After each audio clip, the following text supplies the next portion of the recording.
Hi everyone. This video is a book review about a book that I have had since I was a child, but I wanted to share it with you since it's Women's History Month.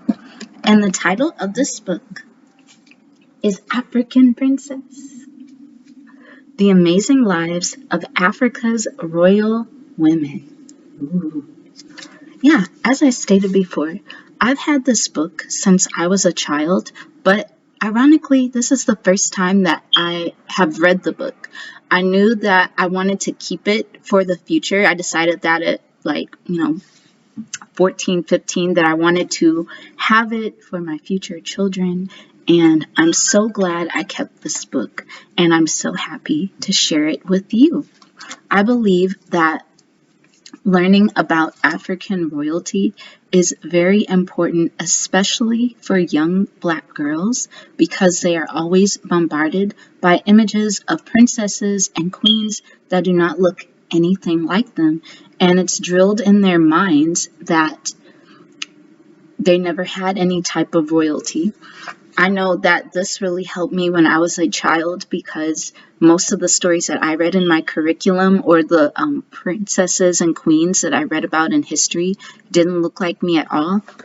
My mother really helped to combat that by getting books like Fred Crump Jr.'s Black Fairy Tales and other books that showed representation of women of color in a positive light. And that is why I feel that if you are one that has a young Black girl or even a young Black boy, that you should get this book so that they can see these images at an early age and embed it in their psyche. So anyway, this book was published in 2004. So it was 2004. I was about 14 or 15 when this book came out. And it was published by Hyperion Books for Children in New York.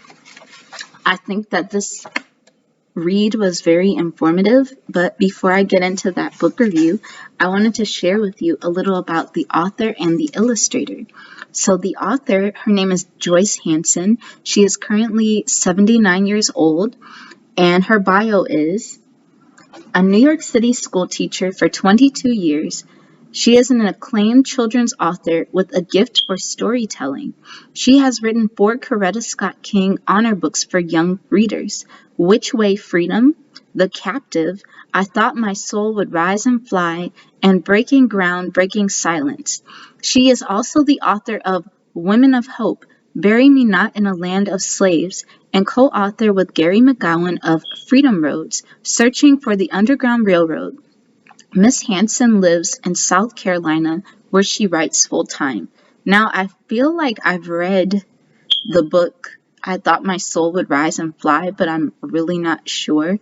Bury Me Not in a Land of Slaves, that's an excerpt from a poem by Frances Ellen Watkins Harper, who is a Black poet and also an abolitionist. But I haven't read any more of Miss Hanson's work. This is the only work of hers that I have read so far.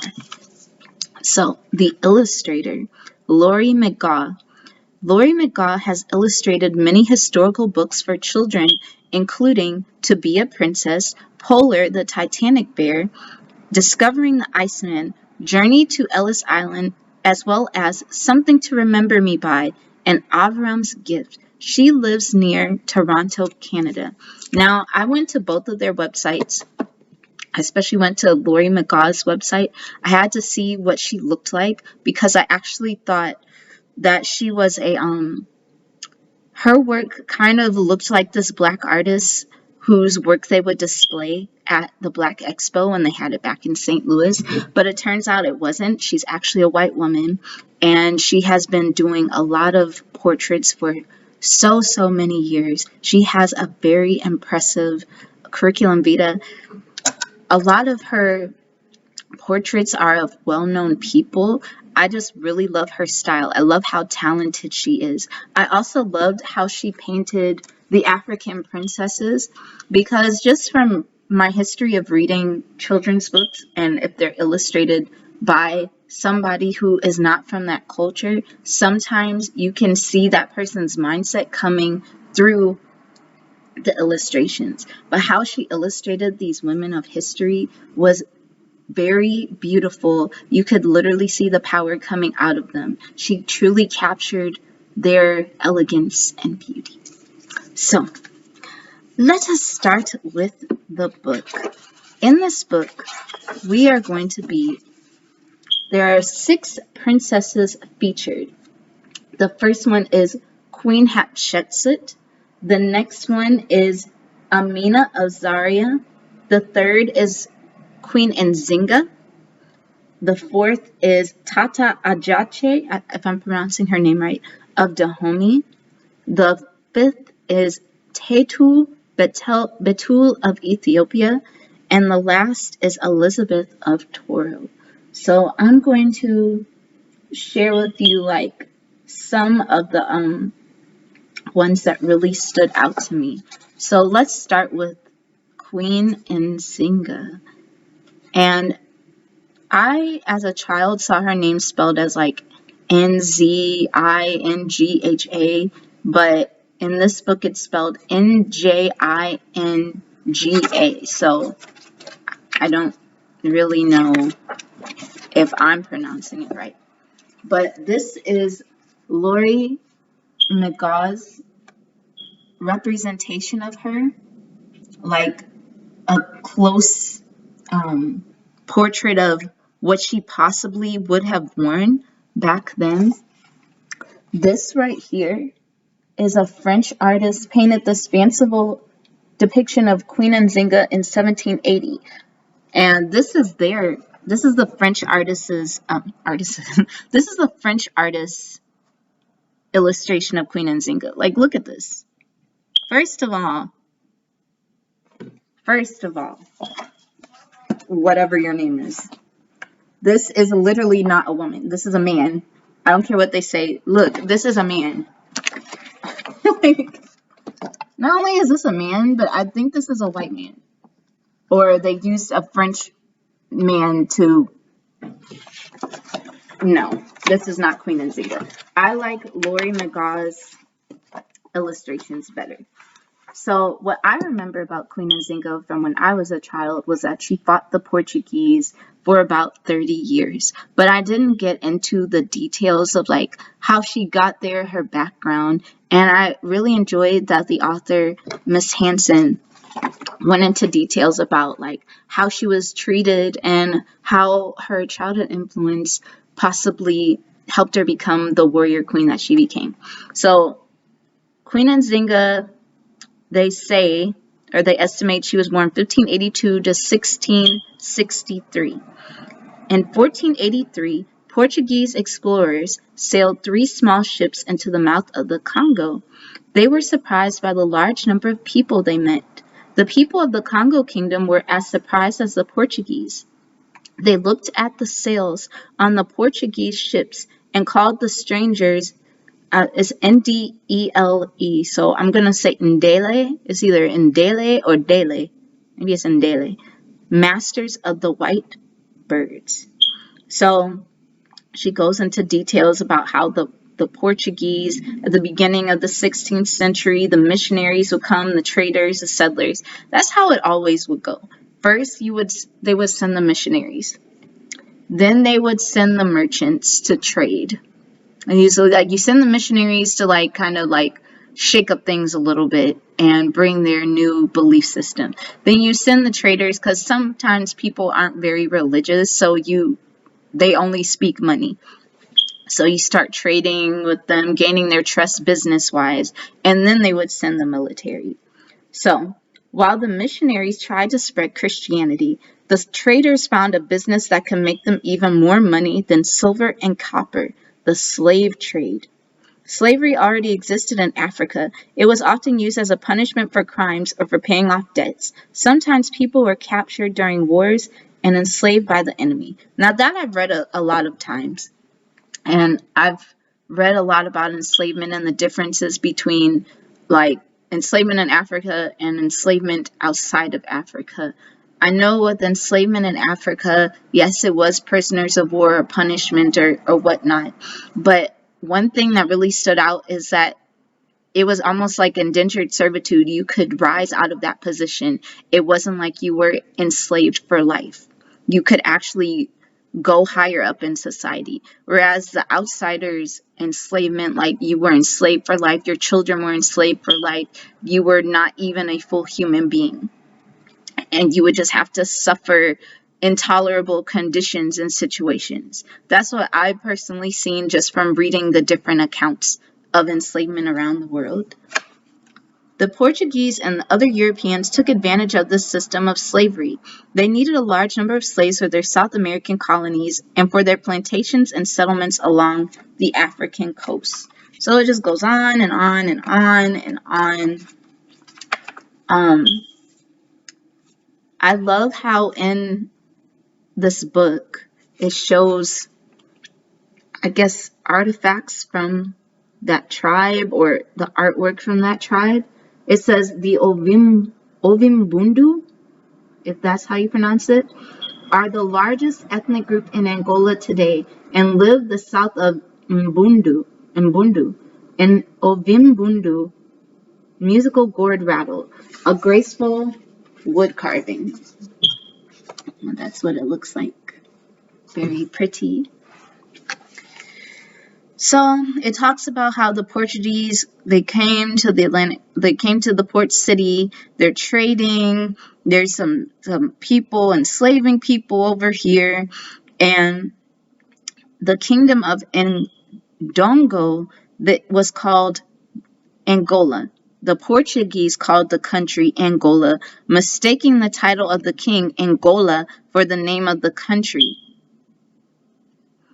I really need to find out where I can research the original names of the African countries. Like, I'm sure there's somebody that's made some type of graph or some type of book that shows which groups were in which parts of Africa or what the original names of the countries were. For example, like even the word griot, that's a French word. I've heard it called jelly Moussa. Even the names of certain people were changed as well. Some people, they combine into one group when it's literally like 5 different groups, but they clustered them all into one. So Nzinga was born in Ndongo around 1582. Her people and the Mbundu had been at war with the Portuguese for many years and had been able to keep them from moving into the interior of their kingdom. This kind of reminds me how Kiswahili spread. Like it was along the coast, and then when you're using trading, the language comes inward. So I guess the same is like the Portuguese coming, or I would even say an example of the human body. Like you have all of these germs outside of you, and the germs are trying to get inside of you. So you have to have a strong immune system in order to not let it overtake your body, to let these parasites take over your body or your country. So, however, the Mbundu and the Portuguese had not always been enemies. At one time, Nkola Kiluwanji, Nzinga's father, had traded with the Portuguese slavers, selling them criminals and captives of war in exchange for weapons that helped him enlarge his kingdom. But soon the Portuguese wanted to take over the trade routes and slave markets controlled by the Mbundu. The Angola wouldn't allow this to happen. No, the Angola is the king, or maybe Gola. But I feel like he shouldn't have traded with them at all. But looking back on history and reading things, I'm just like, okay, the first rule of protecting yourself is don't let a snake in your house. Don't trade with them. Don't invite them to dinner. Because once you give them a foot, they will take it 17 million miles. But sometimes people be like, oh, it's a business relationship. Oh, they would never do that. We end up in bad situations because we're thinking that people are thinking exactly like us. We might be thinking in a professional manner, and they are thinking in a diabolical manner. And I really think that's one of the mistakes a lot of the African leaders of that time had made, because they're thinking that these outside people are have the same mindset as them, even when it came to the terms of enslavement. I mean, both of y'all are enslaving people, but one has one system and another has another system. You're not thinking with the same mind. And I'm pretty sure that if he had just barred off trading with the Portuguese and not accepted their gifts, even if it built up his kingdom, he would have been better off just keeping things in-house. So, it talks about her childhood, okay? So, how she probably saw like how the Portuguese operated and got some type of idea of how it would work. So, during her childhood, she had to fight her own battle. Her father was Angola. Her father was a king, and her mother had been enslaved in the royal household. And so he ends up marrying her mother, but his family objected to it because they did not feel that a woman that was enslaved would be an appropriate wife. So they forced him to marry another woman that came from a higher ranking. But he still wanted Nzinga's mother, so she became his second wife. And Nzinga had two sisters. And I apologize if I'm butchering names. This is not my first language. So if I'm doing some emphasis on a certain syllable that I should not be, I sincerely apologize. Hold on one second. Gotta plug up my computer. It's just so fascinating to me. Okay. So she has two sisters, Mukambu and Kimfunji. Were looked upon as outsiders at court because they were not fully Mbundu. As a child, Nzinga may have deeply resented her position in the family. Her younger half-brother, Mbandi, was the only true heir to the throne. So it talks about her and her sisters being teased by the other royal children. And I guess that, gave her tough skin. So, it talks about her relationship with her father. He found her clever. She was educated in military, political, and religious matters. And I really thought that was pretty cool because a lot of these princesses in this story, they were educated in war. They were educated in like politics. Even if it wasn't something that they were supposed to learn, they either somehow like inserted themselves in a situation or a setup where they had to learn these things, or they would do it by being observant throughout their mental growth, or as they were developing. They would just be observant and watch others in a higher position and learn these different things, which I thought was pretty cool. I like this way better than some of the princesses that you hear about in the fairy tales, where it's just like they're so helpless. They don't really know anything. They're trapped in a tower.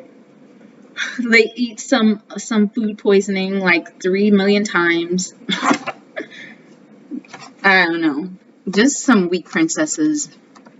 But these ones are very powerful, dynamic women. So, between the years 1596 and 1617, Nzinga married and gave birth to a son. For a while, Nzinga, her husband Azeze, and their child lived peacefully from the endless wars and conflicts around them. But then in 1617, her father died. So it states that Mbandi became the new king. So remember, Mbandi is her brother, who is the rightful heir to the throne. And it states in this book he tried to kill everyone who would challenge his claim to the throne. His brother died under mysterious circumstances. He probably offed him. And when Nzinga's young son died, rumors flew that Mbandi had killed him as well. Sadly, Nzinga never had any other children. I was like, oh my God. I think it's interesting, like from the stories I've read in this book, there's always like somebody there trying to keep the princess from getting a role of power. Like, she might be the smartest one in the room, but there's always somebody there trying to hinder her or trying to use some type of ancient rule to keep her in this subservient position. It says there is no records of Nzinga's words or feelings during this horrible time. The record is written in her actions. So her husband and she fled in the Ndongo capital with her husband and 2 sisters. Her brother was not the soldier and warrior that their father had been. And because of this, the Portuguese were starting to make their way into the kingdom. And the Europeans were beginning to take control of the people's affairs, especially the lucrative slave trade. So, in one attack, the Portuguese troops captured Nzinga's half-brother's mother and wives, while he escaped to the islands on the Kwanzaa River. Hold up 1 second. Let me get this straight.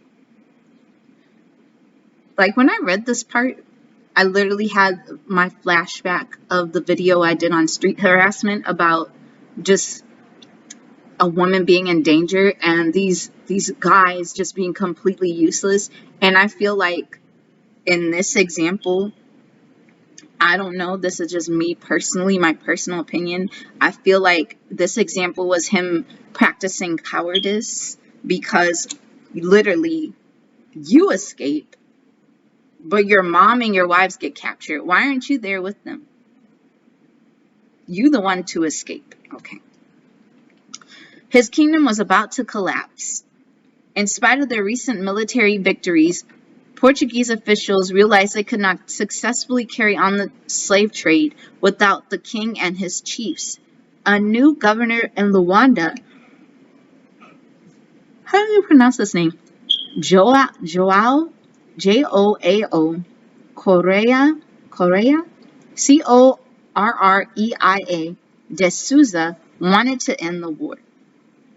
Most of the books about this time in Princess Nzinga's life say that Mbandi asked her to be his ambassador and meet with the Portuguese.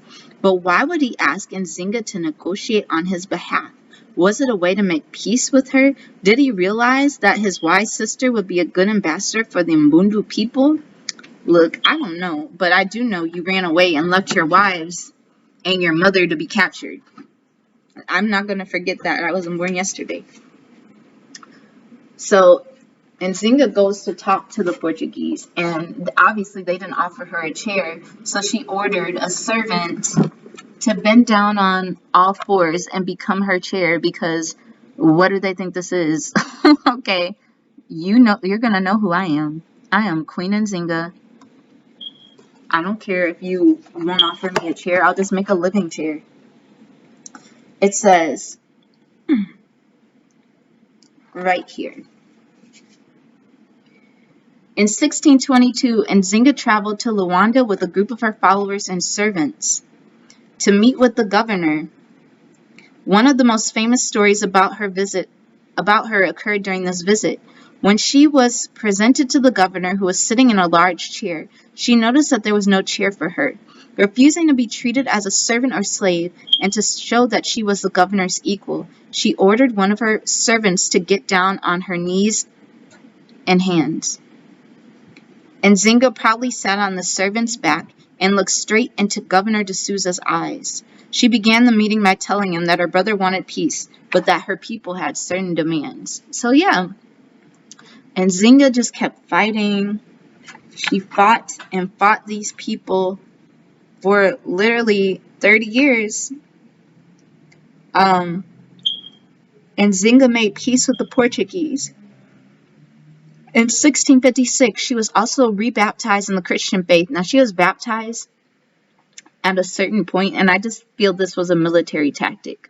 I don't think she was actually, religiously baptized in her heart. She just did this as a tactic in order to protect her people.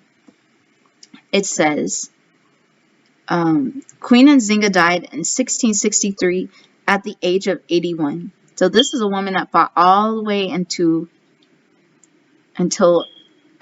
her 80s. She was a complicated, extraordinary woman who kept her people free and independent for over 30 years. Perhaps by the end of her life, she had also won the battle in her heart. She was no longer an outsider, but finally belonged to her people. Yeah. So, before I get to that, it says that in the 1640s, she expanded her army, and Matamba was the largest state in the region. She controlled the number of slaves coming through the territory and sold prisoners of war to buy firearms and ammunition. Wow. This woman really did her job. Another one, since I don't want to make this video too long, I'm going to talk about a modern day princess. The Princess of the Mountains of the Moon, Elizabeth Toro. And did you know that she's actually still alive? She's 86 years old. She was born in 1940. She had to escape her country. She's from Uganda. And she was born in 1940, the daughter of King George Rukidi III and Lady Kezia Rukidi. Toro, Buganda, Ankole, and Bonyoro were once independent kingdoms, but had become the British colony of Uganda in 1891. While the kings no longer ruled their subjects, as they had in the old days, they were still loved and respected by their people. See, this is another example I was talking about, like which countries were actually 5 different groups that were all combined into one. So, Elizabeth of Toro, she was going to take on the role one day as the daughter of the king and as the royal sister, the Betebe, when her younger brother Patrick succeeded the father to the throne. So her role was, I am the royal sister. That is my job. So, of course, since she is a princess, she has to get the finest education. So when she finished grade school, her parents decided to send her to boarding school in Buganda. The Kabaka, king of Buganda, was Elizabeth's uncle and would be her guardian while she was in his kingdom. And she also has an autobiography, which I think is pretty interesting. So I'll have to read that one day. Let's see. So her education there was pretty decent. It says at 4 o'clock, the Toro flag was lowered and a special ceremony called the Procession of the Royal Spear began. Elizabeth and other royal children watched in awe as a man carrying the royal spear, a symbol of the power of the king, entered the courtyard. Followed by 3 other men, he carried the spear to the throne room, telling stories about the history of Toro as he walked.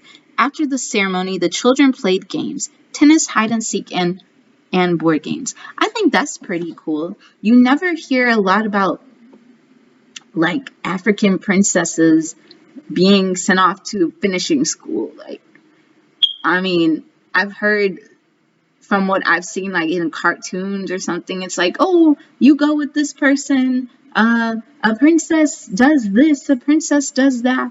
But this is the first time I've come across something where it was like a boarding school, which I think is pretty neat. It says in the evenings, Elizabeth spent time with her mother, Lady Kezia, I don't know how to pronounce her name, recited traditional poetry, taught her how to play the harp, or simply chatted with her daughter and the other royal children. That just sounds so beautiful. That literally sounds like a princess story. The elegance.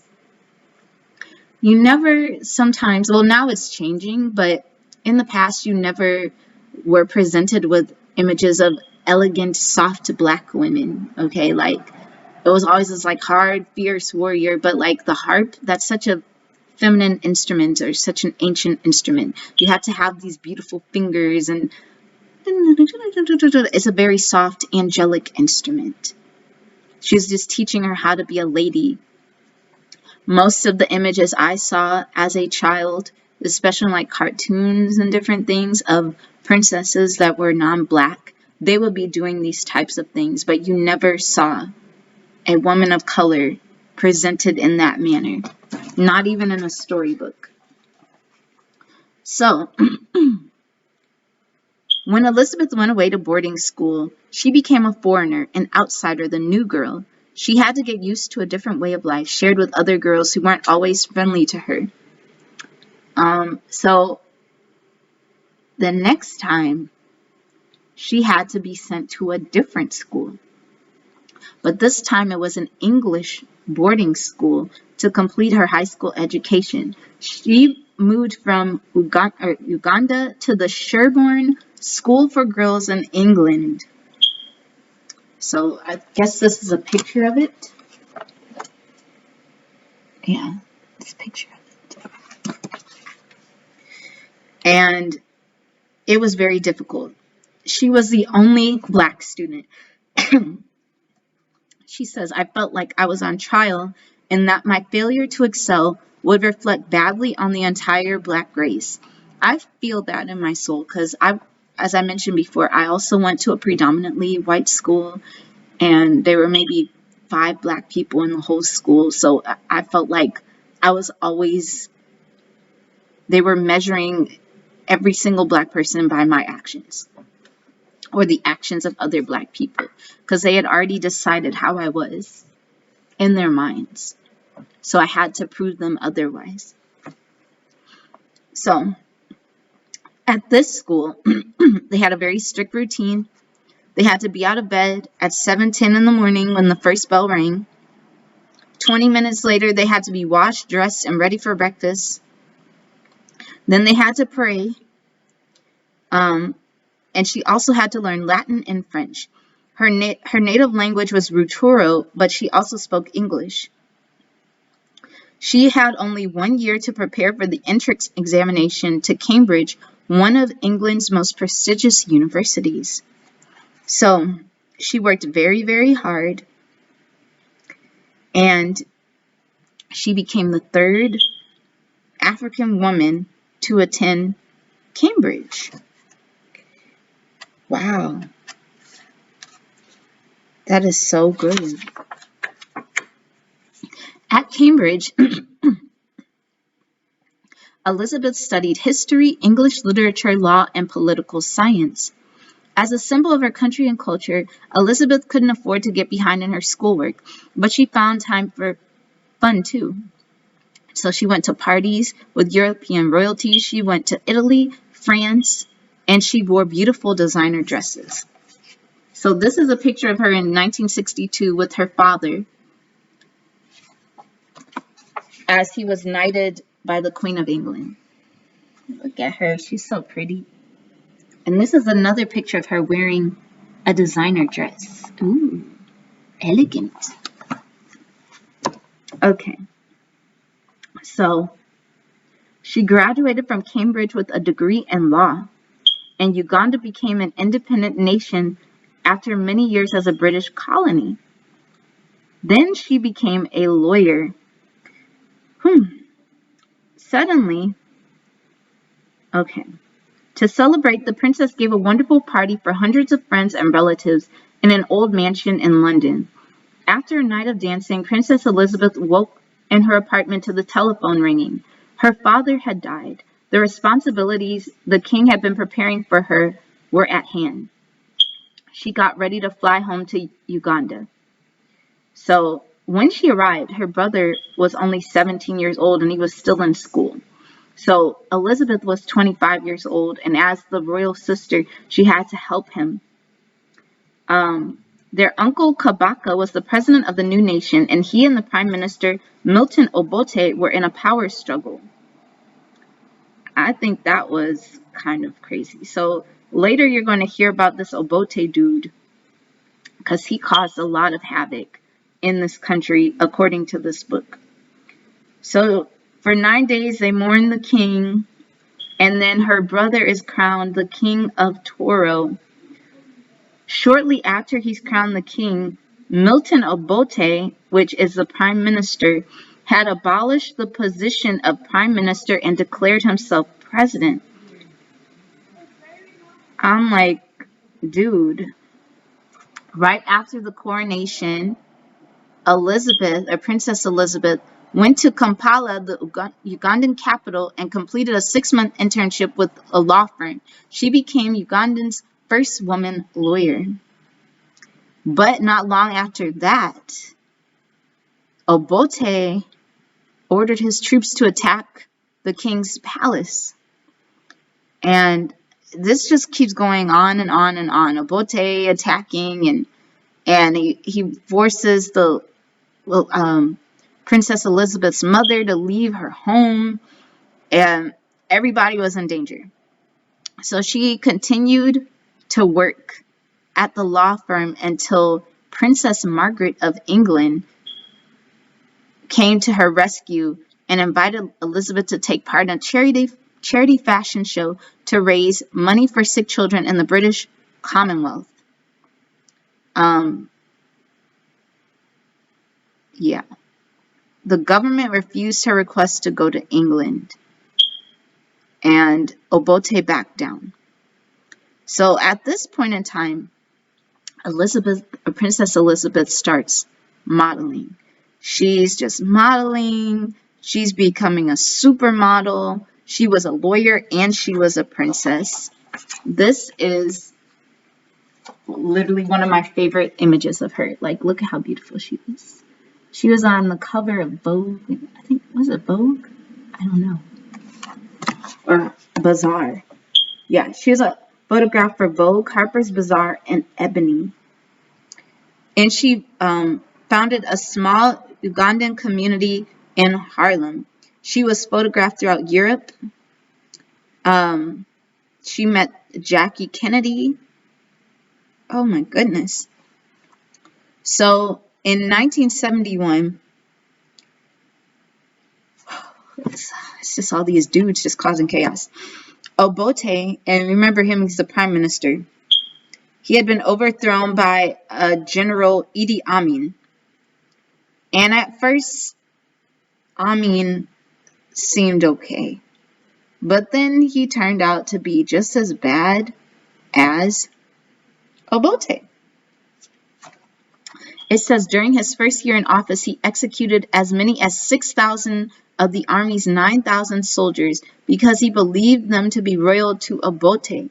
He then expelled all Asians, mostly Ugandan-born descendants of Indian and Pakistani immigrants in the country, and turned over their businesses to corrupt army officers who didn't know how to run them. Oh my God. The economy began to decline. I'm just like, I swear to God. I'm not trying to say there's a pattern here, but like, obviously, all these men in power cannot control their temper. They get into power, they start killing people. Now, I'm not saying it's like all men doing this, because you also have some evil women in history do it. Like, what's her name? Bloody Mary. Just murdering all of these people. But I don't know. It's always some type of toxic person that ends up on the throne somehow and causes chaos and havoc everywhere. So, Amin appointed Elizabeth to Minister of Foreign Affairs. She successfully settled a dispute between Kenya and Uganda, but while she was in Kenya, she heard the shocking news that the former foreign minister had been murdered. Elizabeth had to face that Idi Amin was turning out to be as bad as Obote, and that Ugandans, through no choice of their own, had exchanged one tyrant for another. Isn't that how it always goes? It's like, I think I'll choose the lesser evil, because you have evil over there. I don't like evil over here. So. Anyway, so it just goes on and on and on. Entire villages being wiped out. He had the victims' bodies thrown in the Nile. Oh my God. So Elizabeth goes to the 29th session of the United Nations General Assembly in New York City. And I guess she gave a moving speech before the General Assembly about her hope for cooperation and understanding among all nations. And it received a lot of attention. So apparently Amin was interested in her. I guess he wanted her to marry him or whatnot. And she refused. So because she refused, her life was in danger. She escaped Kenya in 1975 and went back to London. 4 years later, Princess Elizabeth returned home. This time she hoped she would never have to leave again. Amin had been overthrown, although not before murdering an estimated 300,000 people during his reign. But here it goes again. Obote wins. Like, come on now, people. He starts killing his opponents, and then more people die. So at a certain point, Elizabeth meets her husband, Wilbur Nyambogo, in the 80s, and they were married for a little while. They worked together to bring awareness to like what was going on in their country, and they just did a lot of political work together. Obote was overthrown during this time, and a new president came. He had been the leader of the resistance movement. His name is Yoweri Museveni, and he appointed Princess Elizabeth ambassador to the United States in 1986. However, you know, that happiness was short-lived because her husband died in a plane crash. Oh my goodness. So, in 1988, she retired from politics. Today, Princess Elizabeth is involved with health and education projects in Uganda through her organization, the Batebe of Toro Foundation. Political life in Uganda has improved under Museveni. However, it is still not a true democracy. Political parties are not allowed. Only individuals may run for office. In 1993, the traditional Ugandan monarchies were reinstated.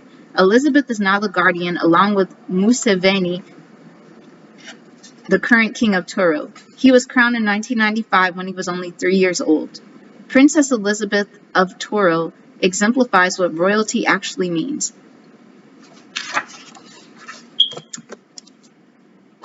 Wow. But I really liked this book. It was very informative.